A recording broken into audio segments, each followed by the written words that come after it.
Well, hello. It is so lovely to be able to talk to you today. Yes, it's such a pleasure. Thank you so much. No, of course. Like, first off, I loved this movie so Oh, much.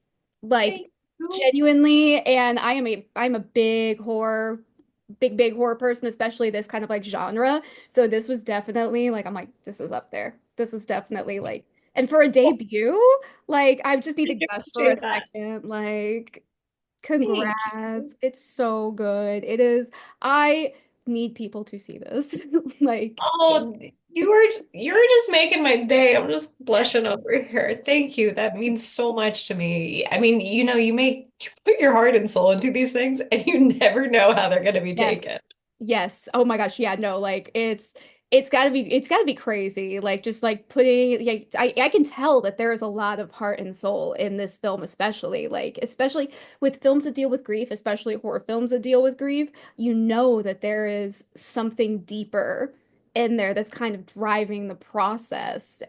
We have like so many of them out now that are like fantastic, that do a really good job of it. And honestly, like I said, yours is like right up there with those. So I just Thank wanted to you. know, did you have any inspirations when you were writing this? I mean, so many inspirations at every step in the process. I mean, this was primarily based on what my mother and I went through when my stepfather passed away. That was the biggest influence on all of this, and trying to do justice to the mother-daughter dynamic, which I feel is really underexplored in film, Yes. which is such a shame because it is perfect for the horror genre. I mean, I can think of few things that are as horrifying as mother-daughter relationships. Um, So that was the biggest kind of driving factor throughout this. But there are so many wonderful movies along the way that gave me the courage to pursue this because I think, there are visual elements that you like to like borrow and steal from and other things, but Yeah. specifically A Dark Song and Relic Oh, okay. really gave me the confidence to actually that there was a market for this and that it was possible to actually get this made. Yeah. You know what I mean? Yeah. No, definitely. And like I know there was a part I don't want to like say any spoilers. I'll keep that. I want people to see this and be shocked. But there was a part like towards the end a scene that really made me think of As Above, So Below. And it was a really Mm. yeah, it was a really cool like I was like I don't know if this is intentional. Like either way, it's really cool, but like that's one of my favorite films and that was the first thing I thought of. I was like, "Oh yeah, I love this." I love that. I love that. Yes. Yes, that is a very good takeaway and reference on that. I Okay, know what good. you're Yeah. talking For everybody who's wondering, just you'll about. know if you're a fan, you'll know it when you see it. But I did love that. This was super trippy and super great. But like going back to like the mother-daughter dynamic, like it's true. It is severely underutilized. I think it is a genre, it is a relationship that really does. Like, I know a lot of people that don't have great relationships with their moms, and it's like it is when you don't have a good relationship with your mom, like that's a hard one because it's your mom. So this was able to like have a woman-led film with like some great, amazing performances. Like we definitely do need more films that touch on this and that explore this in the world. So are you hoping that like you inspire some people and that this film can like add to that kind of like discussion of those relationships? Absolutely. I really hope this encourages other female filmmakers to dive into that relationship more because I do think it's so important. I feel like we see much more of like the father-son and like we're much more familiar with those stories. But yeah, in the same way that like A Dark Song and Relic kind of Mhm. inspired me and gave me the confidence to tell the story, I hope that this carries on that in that grand tradition and inspires others to move forward with their stories. Yeah, it's definitely like I feel like it is one of those ones that I think people are going to get inspired by. Like I'm inspired by it. I love it. Like I've always wanted to do a horror film, things like that. So I do think it's going to be one of those ones, and it's definitely going to be one of those films that like sticks with people for sure when after they watch it. Because I'm still thinking about it. I finally got like a chance to watch it last night, and I was like, that was the last thing I watched before I went to bed. So I was like, great bedtime film, like literally great My story God, to lull great myself to bedtime sleep. viewing. Listen, I'm the person that loves to scare themselves right before they go to bed, so I was like, this will be perfect for me. I love that. No, Wait. I mean, I think that is one of the things I love most about filmmaking in general, but particularly the horror genre, is Mhm. there's so much freedom to Yeah. play with these really wild visuals that would feel out of place in another genre. Yeah. Um, and I always think, all of my favorite films, they've got some visual component that just stays with you. So as soon as you say like Carrie, you immediately have like that visual, you know? Yes. Yes, I saw people like because I was like reading through like the letterbox, like people had seen it, and I was like, I'm curious what other people are saying. And I saw Carrie mentioned a few times. I'm like, you know what? Yeah. I mean, that was also a huge inspiration for this too. I love that movie so much. And that is a wonderful mother-daughter dynamic in that. Yeah. And there really is, it's like there's just something about that dynamic that just lends really well to horror. Like in my opinion, like the father son, not so much. That's not so much like a horror dynamic. That's more of like a drama thriller kind of thing. But like you get the mothers and Yeah. fathers in there, like that's a special kind of bond because it's like, oh, this is the person that birthed you. Like it's your mom. There is something that, could inherently be horrific about that. Like thinking back to like the final scene of like the movie Men. Like Absolutely. thinking about like the birth. It's like there's a lot of horror elements that go into it. Like beautiful, life's beautiful, but it's like there's still like a lot going on there. So yeah, it's like it's something that I think I could see like a lot in this film too. Oh, I'm so glad. I'm so glad you're saying that. I mean, I do very much feel like it's a relationship with your mom. It's just like I gave you birth and I can take it away. Yeah. In Like some I regards. I couldn't help but also think of like Beau is Afraid and like Yeah. Right. Ari Aster's mommy issues coming to the forefront. I was like, all right. I mean, I think we all have some issues with our parents. No one is perfect, Yeah. but I will say that one of the blessings writing this film and working on it, it's forced me to try to look at things from my mom's perspective a bit more. And Hmm. that has actually been really helpful for our relationship because, I love her so much. She drives me bananas at times, but I do genuinely think she's trying her best, and it's hard sometimes to see our parents as people who Yeah. are just figuring things out in the same ways that we are, and we hold them up sometimes as like these, almost godlike figures who know everything and they should know better than this. And it's like, no, they're just people. Yeah, it's like it's the thing when you're a kid, you think that everybody who's older knows what they're doing. And the older you Yeah. get, the more you're like, nobody knows what they're doing. We're all just kind of like stumbling our way through our day-to-day life and hoping that we don't screw up and do something. It's so true.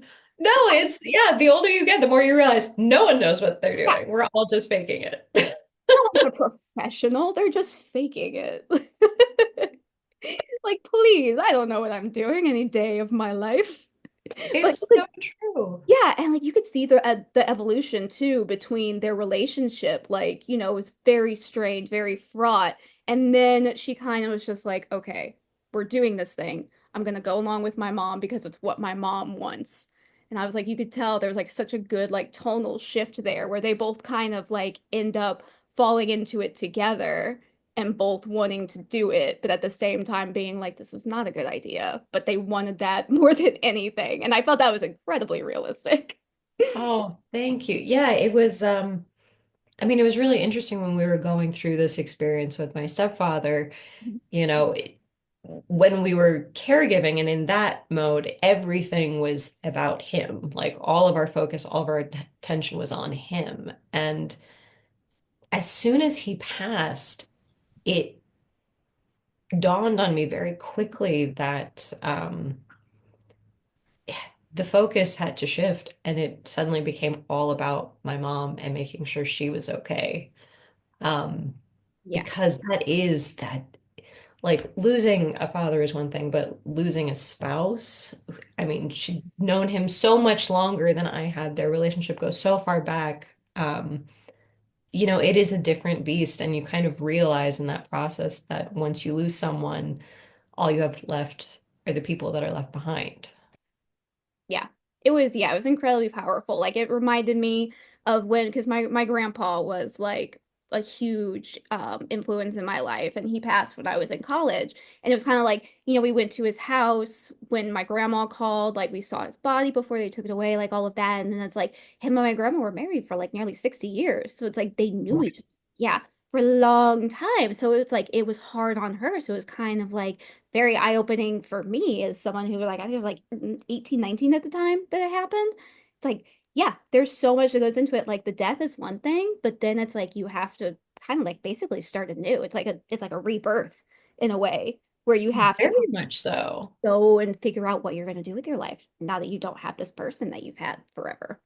Yeah, well, they become so entangled in your identity of yourself. And so it's like, I mean, one of the things I find so interesting with couples is that, and to an extent, family dynamics as well, you are all the keepers of different memories. And Mhm. so, in relationships, they always say like, usually one partner will remember how to do a certain set of things and another Yeah. partner will remember the other things. And so when you lose them, you're not just losing them, you're losing all of their knowledge that Yeah. you've relied on them for. And so it shifts your world in a much bigger way than you would initially think, because suddenly just the most mundane activities, you're like, oh, I don't know how to do this because they always handled that. Yeah. Yeah. It's something my something my parents think about and what my mom only really thinks about a lot. It's like who's gonna handle all of this, if I go first? Like who's gonna handle it? Like if my dad goes first. Like it's something that you don't think about. You're so used to them. And it kind of goes to like us becoming so used to people being in our lives that sometimes when death happens, it just takes us by surprise and we kind of just sleepwalk our way through it. Like we don't really know what to do. And then we get desperate and we're like, gonna hire this voodoo guy to bring him back to life, which I'm like, you didn't see any red flags there. Okay.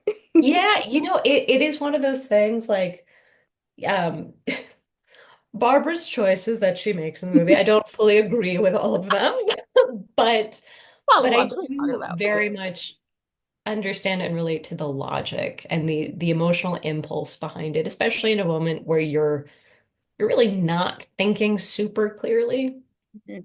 Yeah, And it is hard to when you're given this choice of like it may not work, but what if this actually could work? Do you really want to spend the rest of your life wondering what could have happened, if that could have been possible, if you could have gotten everything back that you wanted? yeah, yeah. It's And that's something I feel like, horror movies are based on bad decisions. That is what the genre's like yeah. rock is bad decisions. But a good horror movie makes you watch the bad decisions happen and go, okay, I can get behind this. I understand. And I'm like, I understand her decision to do this. Do I think it's a good decision? No. No, it's probably not going to go well. I'm like, man, I don't think this is gonna go well at all. But you know what? She was so determined. She was like, I know what I'm doing. She was so logical about it, like logical and illogical at the same time. Like, there's a lot of things in there where you're like, no, you shouldn't do this. But it was like, all right. I'm like, I agree with you. Like, let's go see what happens when you attempt this and do Yeah. that. Well, I mean, so much of this film to me is really, I think it all boils down to control and our need and desire to control our lives and the world around us. And, I feel like that is really at the heart of what's happening so much between the mother and daughter in this. And I think Colby Minifie and Kate Byrne just did such a wonderful job at showing that chemistry and dynamic. But yeah, so much of this is trying to control the situation, trying to feel like you're in control of something that is obviously completely uncontrollable. We have no control over death. Yeah. Um, but that impulse, I think, is very natural and very human. Yeah, it is very much like I'm like I have felt that, I'm like, okay, like what if we could do this? Like I distinctly remember like having those thoughts with like my grandpa. Like I think about my parents passing and I'm like, yeah, I'd probably be in the point where I'd be like wanting to do anything that I could to get them back, but I'm like, would I make the decision that Barbara made? No. But back of the mind, you're like, But see, I would also argue you would not make that decision to try and bring them back because you've watched so much horror and you yeah. know you've seen this is not a good idea. But sometimes, you watch the horror movies and you're like, it's not a good idea, but what would I do in that situation? I'm like, I was interviewing the cast of Clown in the Cornfield, and I was like, would you survive a horror movie? And like most of them were like, no. Oh Like yeah. everybody who is a diehard horror fan was like, no, I would die. I I would die immediately because I am not a fast runner. I know this about myself. So you wouldn't survive in a horror movie. But what about No.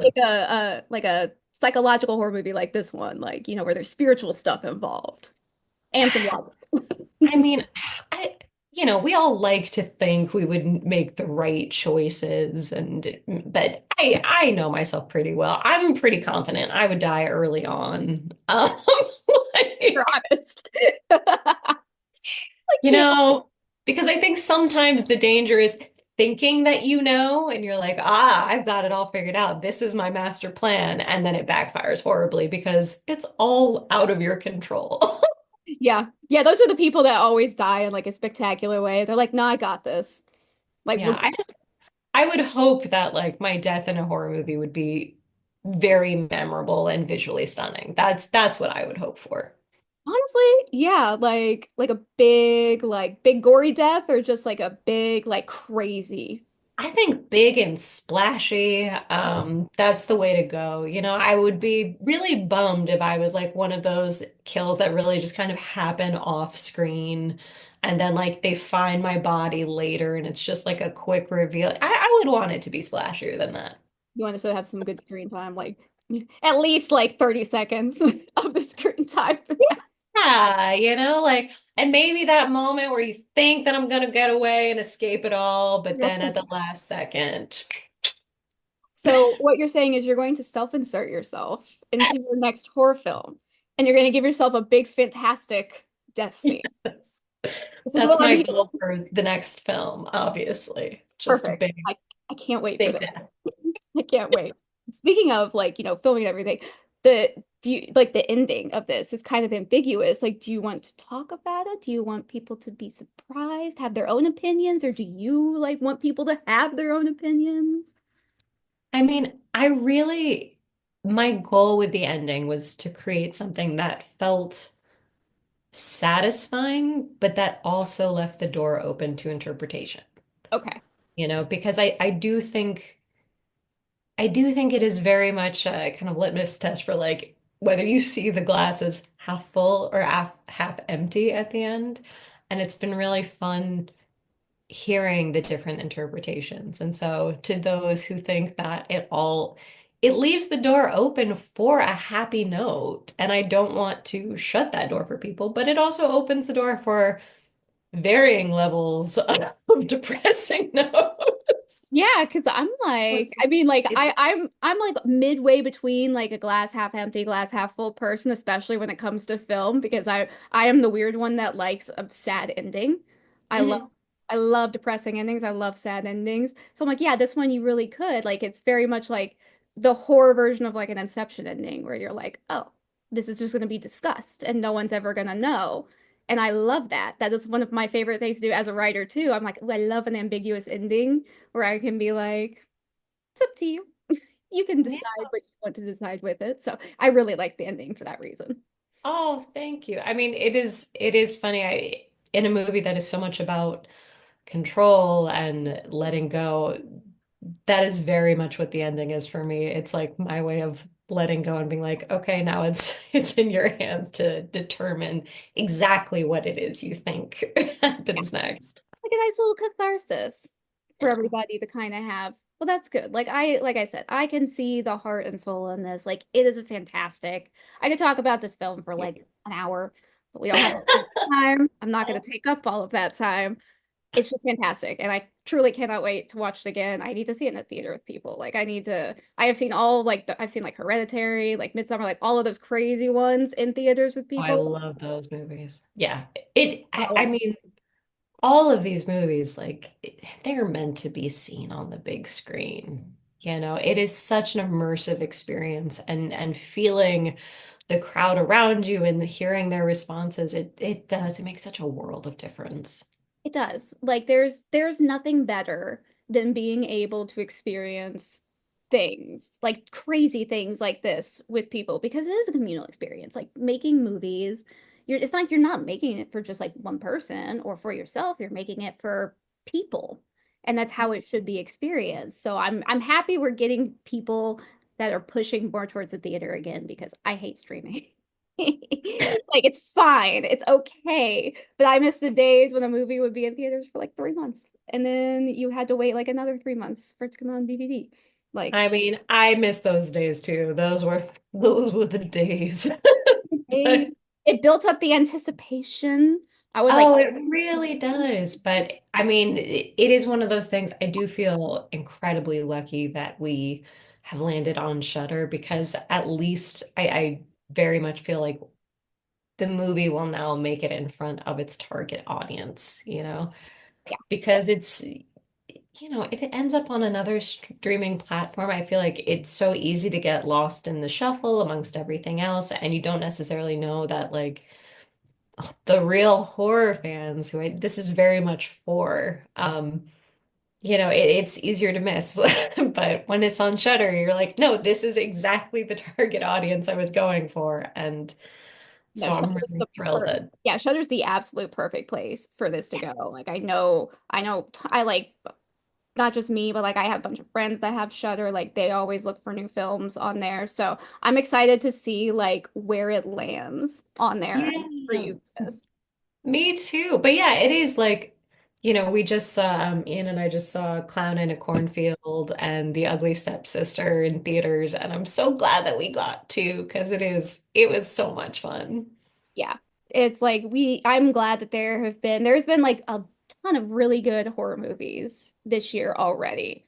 And Yeah. I feel so blessed to live in the timeline where we just keep getting so many great horror films in a It's so time. true. I think we're very much in a golden age of horror films, and I absolutely love it because there's so much more variety now, in the type of horror we're getting, which is just, it's fantastic.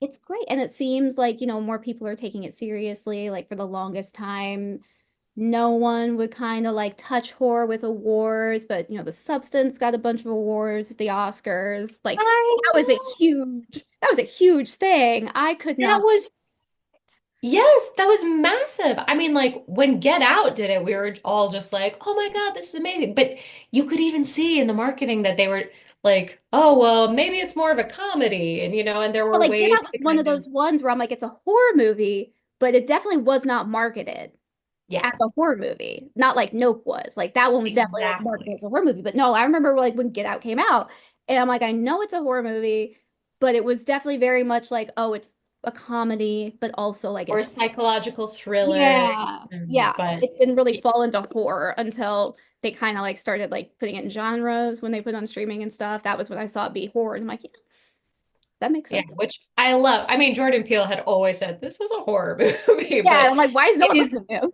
it is funny the way that that I think a lot of people feel the need to kind of hide the horror element and bury the lead so that it can be accepted.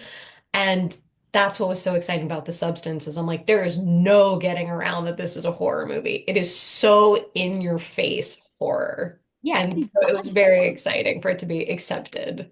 yeah, it's great. I'm very hopeful for the future for horror movies coming up. I think people are going to be kind of more in your face about it, and I think hopefully people's ideas will start to change about whether or not they are award worthy because there's so many award worthy horror There films. really are, and I feel like horror frequently gets such a bad rap, where it's like people have these misconceptions of what they think Yeah. horror is. And so they're just like, oh, well, I just don't like that gratuitous violence. I'm like, a lot of horror movies are not just gratuitously violent, Yeah.